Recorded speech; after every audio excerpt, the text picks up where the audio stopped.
La commission parlementaire pour le service public revient aujourd'hui. Donc la commission parlementaire sur l'audiovisuel public, elle reprend aujourd'hui. Alors Charles Aloncle, qui a été, mais c'est extraordinaire comment la presse attaque Charles Aloncle, qui fait son job, qui le fait bien, qui est intelligent, qui pose des bonnes questions, etc. Mais alors la pression qui est mise sur lui est extraordinaire. Et évidemment, la pression qui était mise sur M. Saint-Toul, par exemple, n'existait pas de la même manière. C'est les médias. C'est d'ailleurs absolument fou. Je trouve que c'est fou de mettre entre Saint-Toul et Aloncle. C'était pas la même manière quand même de mener les débats. Donc, j'ai appris également, ils ne veulent pas interroger Patrick Sébastien. Lui, il n'a pas le droit. Donc, il y a M. Patrier-Létus qui dit il y a des noms sur lesquels j'ai dit au reporter que je trouvais que c'était une mauvaise idée parce qu'il y avait un risque de tomber dans la politique spectacle. Donc il a été écarté, lui, il a été écarté parce qu'il était un mâle blanc, c'est ça? Mais pourquoi pas les autres alors les autres aussi. J'ai expliqué que par exemple, je ne souhaitais pas que cette commission se transforme en plus grand cabaret du monde. Et Léa Salamé, non mais quel mépris, quel mépris, quel mépris. Mais ils ont un mépris pour le peuple. Ils ont un mépris pour les goûts du peuple. Ça, voilà, cette phrase, effectivement, le montre en tout cas. Donc voyons le sujet d'Augustin Donadieu. Après plusieurs semaines de suspension, la commission d'enquête parlementaire sur l'audiovisuel public va reprendre ce lundi. Depuis son lancement fin novembre, le climat est électrique. Charles Aloncle, député UDR, rapporteur des travaux, reçoit la foudre de la gauche qui l'accuse de transformer ses auditions en tribunal politique. Petit point sur la commission d'enquête du groupe UDR sur l'audiovisuel public. Elle sort de ses rails pour n'être plus qu'un procès à charge. La députée écologiste Sophie Taillé-Polian parle même d'une chasse aux sorcières. Cette commission doit s'arrêter. C'est une véritable chasse aux sorcières, les méthodes dignes de McCarthy. La présidente de l'Assemblée nationale a appelé le rapporteur à garder un maximum de dignité, tout en rappelant « Parfois, les commissions d'enquête peuvent être dévoyées ou utilisées à des fins politiques. » Mais Charles Aloncle reste déterminé. On ne me bâillonnera pas, on ne me censurera pas. J'irai jusqu'au bout de ma mission avec pour seule boussole la transparence sur l'utilisation de l'impôt des Français. Le député sciotiste peut compter sur le soutien du président du Rassemblement national, Jordan Bardella, qui salue un travail remarquable. Pour tenter d'apaiser les tensions, une réunion extraordinaire du bureau de la commission s'est tenue le 6 janvier dernier. Plusieurs principes ont été actés, dont le fait pour les députés concernés de rester discrets dans les médias et sur les réseaux sociaux. L'Assemblée nationale, là, Georges Fenech. elle joue à travers cette commission d'enquête son crédit. Les Français ont le droit de savoir ce que devient leur argent. Quand vous apprenez, grâce aux travaux de Charles Aloncle, que le salaire moyen sur le service public est de 72 000 €, vous vous rendez compte? Par an, que vous avez 14 semaines de congés payés et que dans le même temps, vous avez 82 millions de déficit qui confinent à la faillite. Empêcher Aloncle d'aller jusqu'au bout, de se procurer les documents qu'on lui refuse encore ou qu'on lui attribue au compte-gouttes par France Télévisions, c'est le crédit de l'Assemblée nationale qui est en jeu. Et je regrette la position de la présidente qui semble aller dans ce sens-là. Et il faut espérer qu'Aloncle tienne bon pour montrer que la commission d'enquête ira jusqu'à son terme. Bon, ça coûte 4 milliards, on le rappelle, le service public. 4 milliards qui sont... J'adore Yael Braun-Pivet qui dit, qui s'indigne que les députés fassent de la politique, quoi. Et puis, moi j'adore les LFistes, les communistes qui dénoncent des procès politiques, quand même. Parce que, mais évidemment, vous avez raison. Il y a alliance de tout le système contre le Rassemblement national ou contre Charles Aloncle et UDI. C'est aussi simple que ça. Le système, c'est le système médiatique et le système politique. Et Madame Braun-Pivet, elle s'alliera avec la gauche contre le Rassemblement national, parce que c'est dans ses gènes. Attendez, c'est pas contre le Rassemblement, c'est l'Alliance, d'abord pour soutenir le service public et accessoirement pour attaquer notre groupe, puisque Mme Ernotte l'a érigé en opposant. Vous avez remarqué qu'en général... Elisabeth Lévy. En général, très vite, les gens qui s'expriment là-dessus parlent du groupe Bolloré. Et je voudrais quand même corriger un tout petit peu, vous dites toute la presse, alors rendons hommage à nos confrères du Point et à d'autres d'ailleurs, qui ont publié une excellente interview de Charles Aloncle, qui se défend très bien. Je crois, tout le monde peut la lire. Je pense quand même qu'il y a des journaux, je sais pas, Le Figaro a dû dû le faire Il parler. y a le Figaro, il y a le Point, mais toute la presse régionale aujourd'hui est effectivement sur une autre position. Donc c'est ainsi. Alors est-ce qu'ils vont pouvoir saboter parce qu'il dit dans cette interview qu'il y a un coup près du temps dans une commission. Est-ce que finalement ils vont réussir Le service public, c'est le cœur du système. Pourquoi ? Parce que le service public marche, est en opposition frontale sur le Rassemblement national. C'est-à-dire qu'il suffit d'écouter n'importe quelle émission, vous le savez bien. Donc, ce service public, c'est là que tu fais passer le progressisme. En fait, tu fais tout passer sur le service public. C'est-à-dire l'ultra-progressisme, bien sûr, tous les thèmes que tu veux développer, je ne vais pas les dire ici, mais vous les connaissez, qui sont effectivement dans l'air du temps. Par exemple, sur l'espérance de vie, sur l'euthanasie, plus exactement, tous ces sujets-là.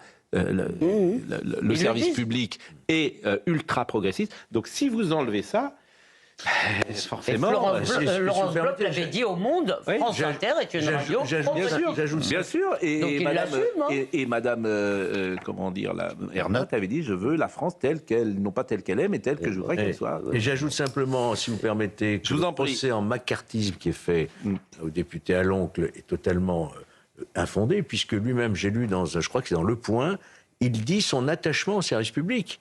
Il dit que ça a formé effectivement sa vision politique des choses. Donc on ne peut pas lui faire un procès de vouloir voir disparaître le service public. La fin de vie à présent, mais Charles Aloncle, c'est une nouvelle star. Oui. C'est ça la vérité. Donc il ne faut pas qu'une nouvelle star émerge. Ça les rend fous. Il faut bien que vous compreniez ça. Parce qu'en fait, tu sors de cet espace médiatique. Charles Aloncle, beaucoup de gens sont plutôt d'accord avec ce qu'il dit, au-delà de sa carte qu'il a avec Éric Ciotti. Beaucoup de gens partagent.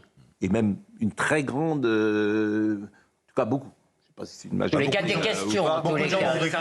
C'est intéressant ce que vous venez de dire, parce que comment, en fait, c'est hyper contre-productif ce qu'ils font. C'est-à-dire que comment vous voulez faire aimer quelqu'un par les Français, passez votre temps sur le service public à le critiquer. Moi, je pense que ça plutôt participe de son... Les médias, voilà, Le Monde préfère parler de la nouvelle fiancée de Jordan Bardella. Libération va dans le cimetière de Jean-Marie Le Pen. Je vous ai dit la semaine dernière, Libération, je savais qu'il faisait des poubelles, je ne savais pas qu'il faisait des cimetières. Bon, c'est ça. Et on écoutera Madame Alexandra Schwarzbrod qui explique que les Parisiens doivent se ressaisir.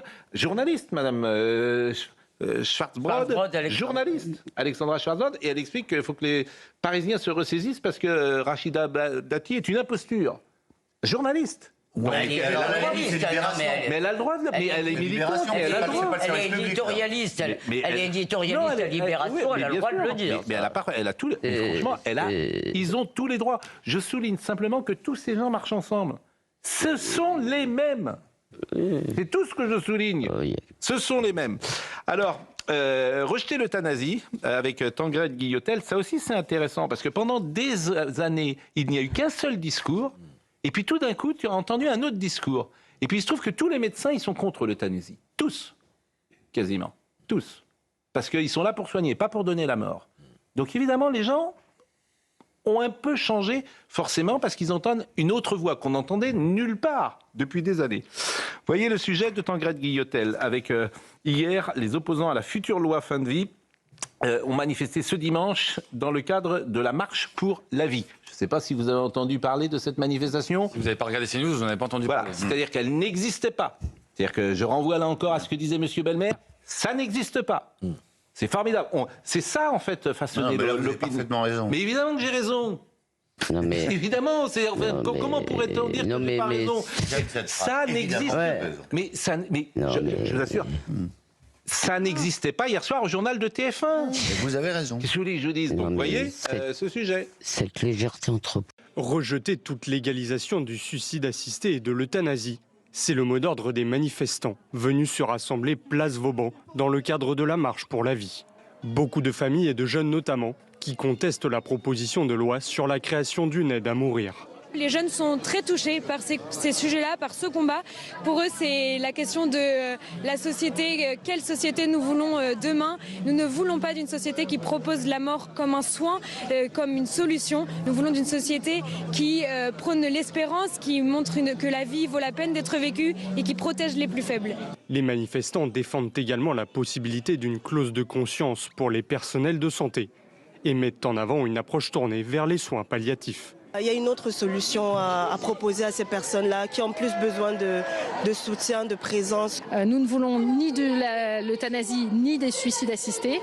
Par contre, nous voulons que la souffrance soit mieux soulagée avec un développement des soins palliatifs. Laisser les personnes mourir tranquillement, paisiblement. Les deux textes, sur l'aide à mourir et les soins palliatifs, doivent être examinés en parallèle dans l'hémicycle à partir de mardi, avant un vote solennel prévu le 28 janvier. Pourquoi, Thomas Bonnet, n'y a-t-il pas un mot alors sur le service public, sur France Inter, pourquoi n'y a-t-il pas un mot sur ces sujets? Mais d'abord parce que je pense qu'il y a un souci de vocabulaire. Moi, je trouve que depuis le départ, ce débat est mal posé dans les termes mêmes. L'aide à mourir, je suis désolé, c'est une formule, une forme d'euphémisation de la question. On ne parle pas d'aide à mourir, on parle d'euthanasie, de suicide assisté. C'est important pour que les Français puissent avoir un avis. Or, les témoignages qu'on vient d'entendre exposent un autre point de vue qui n'est pas celui qui est véhiculé majoritairement dans l'espace médiatique. Je le constate comme vous. Et après, moi, je me réfugie aussi derrière les médecins qui sont quasiment unanimes, c'est vrai, sur ce débat-là. Donc, qui pointent les dérives possibles. En fait, on a quelques exemples. Vous allez aux Pays-Bas, vous allez à Québec, au Québec, vous avez quand même un certain nombre d'exemples de dérives liées. Non, mais il y a quelque chose qui est terrible, c'est que depuis des années, c'est pas tout à fait nouveau. Et d'ailleurs, Michel Houellebecq et d'autres se battent depuis assez longtemps contre ça. L'euthanasie fait partie de la panoplie progressiste. Vous savez, il y a l'idée dans la panoplie progressiste de la maîtrise totale.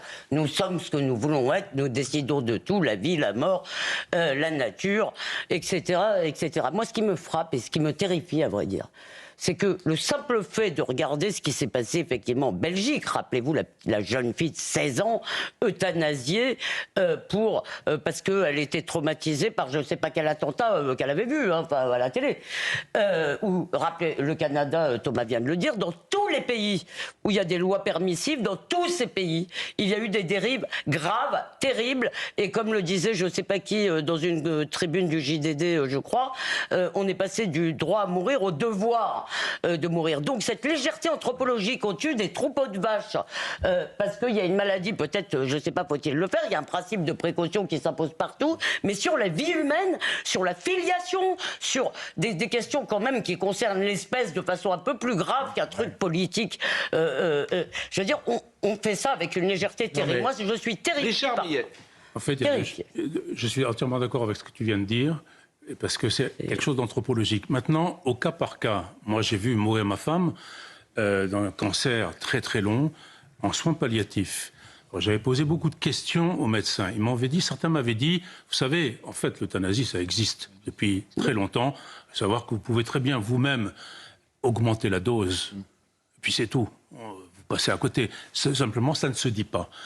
Mais il y avait une dame qui parlait dans la manifestation et qui disait « développons les soins palliatifs ». Effectivement, c'est ça. Mais si je peux me permettre... Oui, mais ça coûte de l'argent. Eh bien, le carillon, ça coûte de l'argent. Et le problème numéro 1, c'est qu'on n'a plus d'argent. Mais donner de l'argent à Gaza, ça coûte pas de l'argent? Oui, mais c'est bien le souci que nous avons, ça coûte de l'argent. Et donc si on pouvait éliminer plus rapidement, pour certains, en tout cas certains voudraient, pas les médecins, bien sûr, pas les médecins.